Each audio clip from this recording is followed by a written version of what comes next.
Chapter 11.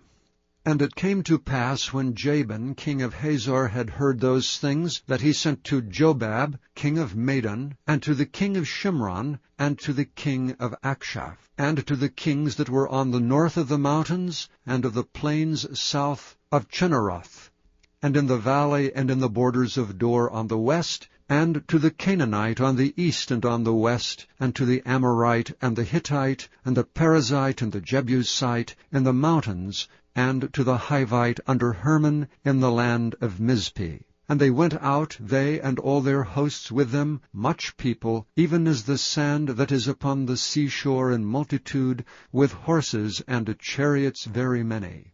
And when all these kings were met together, they came and pitched together at the waters of Merom to fight against Israel. And the Lord said unto Joshua, Be not afraid because of them, for tomorrow about this time will I deliver them up all slain before Israel. Thou shalt hew their horses, and burn their chariots with fire. So Joshua came, and all the people of war with him, against them by the waters of Merom suddenly, and they fell upon them. And the Lord delivered them into the hand of Israel, who smote them and chased them unto great Zidon, and unto Misrephoth-maim, and unto the valley of Mizpeh eastward, and they smote them until they left them none remaining. And Joshua did unto them as the Lord bade him. He hewed their horses and burnt their chariots with fire. And Joshua at that time turned back, and took Hazor, and smote the king thereof with the sword. For Hazor before time was the head of all those kingdoms.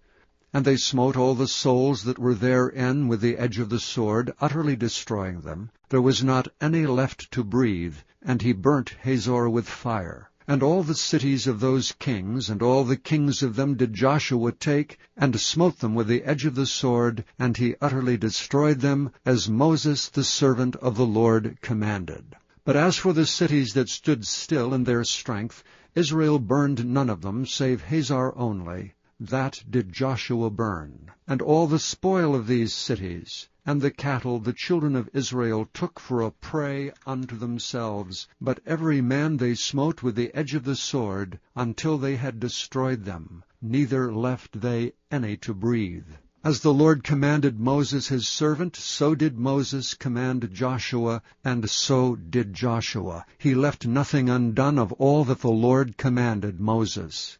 So Joshua took all that land, the hills, and all the south country, and all the land of Goshen, and the valley and the plain, and the mountain of Israel, and the valley of the same, even from the mount Halak, that goeth up to Seir, even unto Baalgad, in the valley of Lebanon, under Mount Hermon. And all their kings he took, and smote them, and slew them.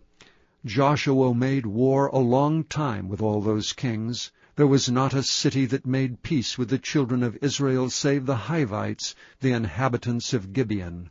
All other they took in battle.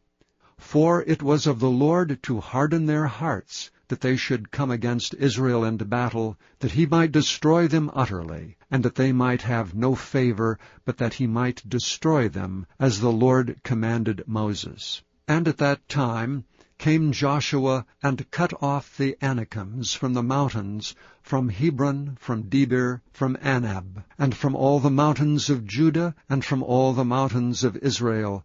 Joshua destroyed them utterly with their cities. There was none of the Anakims left in the land of the children of Israel. Only in Gaza and Gath, and in Ashdod there remained. So Joshua took the whole land according to all that the Lord said unto Moses, and Joshua gave it for an inheritance unto Israel according to their divisions by their tribes, and the land rested from war.